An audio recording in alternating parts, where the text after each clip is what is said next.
Welcome back to the fifth and the final day of the Blair Sewalong. We're going to start by just grabbing our skirt and we are going to mark our buttonholes. Use your buttonhole guide and you're going to line it up on the right side. Now this is the right side when you're wearing the skirt button band. Now I like to mark it with a washable marker like I've been doing for the rest of this tutorial. And I find that the easiest way to mark these buttonholes is actually to fold the guide on the line of the buttonhole marking. And then you're able to go ahead and mark half of the buttonhole, and then once you lift the guide, you can finish marking the other half.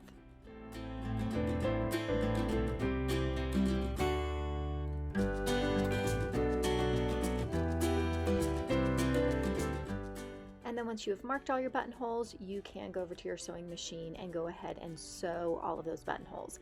I know a lot of people struggle with buttonholes, so you might want to consider doing a practice run first before you do your final buttonholes on your button band.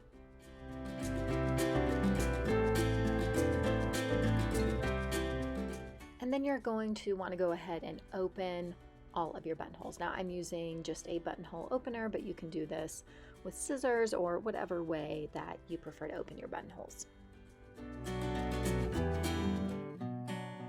Okay, with your buttonholes open, you are going to want to go ahead and line up your skirt. So the right side once again is going to go over the left side when wearing, and then we are going to mark our button placement through the buttonholes that we just made.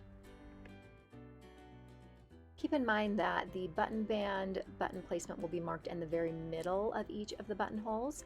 And then for the waistband buttonhole, the button is actually going to be marked the closest to the center front edge of the buttonhole.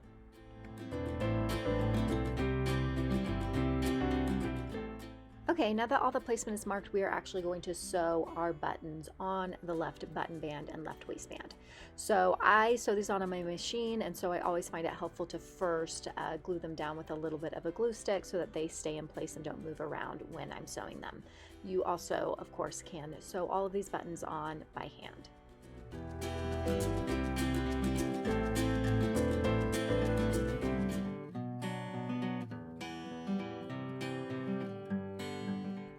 Okay, now with your buttons sewn on, you can now button up your skirt. And if you're not sewing the belt for the Blair skirt, then you're finished. I would, trim any loose threads, give it a final press, and hopefully you love your new Blair skirt.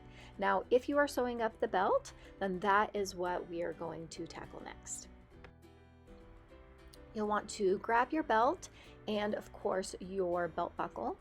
And take the belt and you're going to fold it in half with right sides touching lengthwise. And then go ahead and pin it along that edge.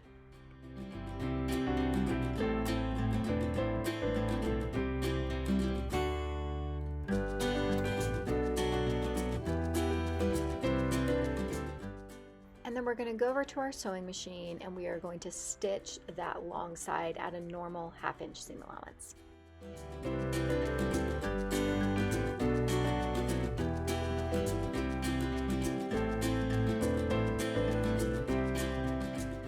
And then I do like to trim down those seam allowances just to lessen any bulk that's going to be on this one edge of the belt, but also just to make it a little bit easier to turn right side out.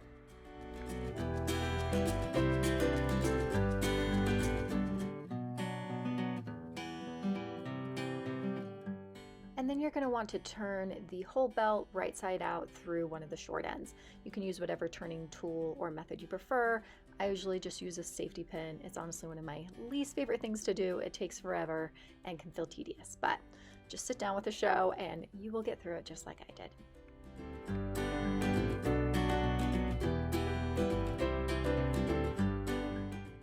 Okay, and then you are going to want to press the entire thing flat.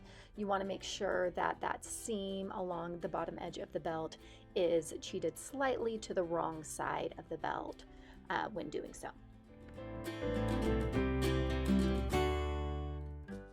And then you're going to take one of those short ends and you are going to tuck in the seam allowance by about 1/2 of an inch.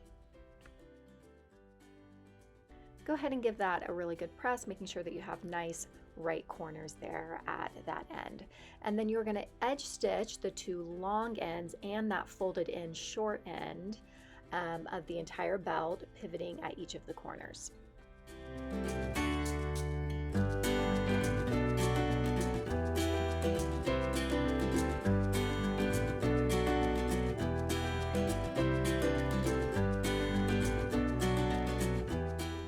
Okay, now with the wrong side of your belt facing up, you're going to take the end that you did not tuck in.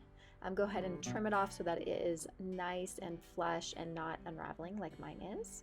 And then you are going to fold it in towards the wrong side by 1/4 of an inch and give that a really nice press with lots of steam.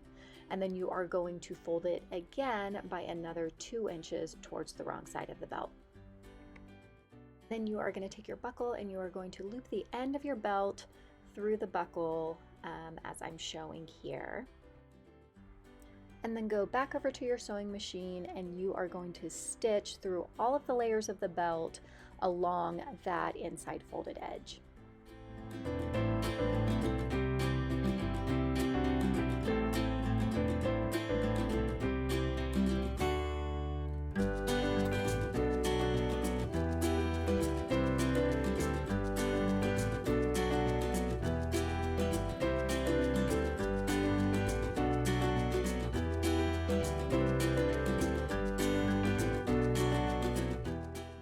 Okay, and your belt should look like this. Go ahead and loop your belt through the belt loops on your Blair skirt and you are finished. I hope that you found this very helpful. I hope you love your finished Blair skirt. Please let me know if you have any questions and be sure to tag us on Instagram at TrueBias or hashtag TrueBiasBlair so that we can see your version of the skirt.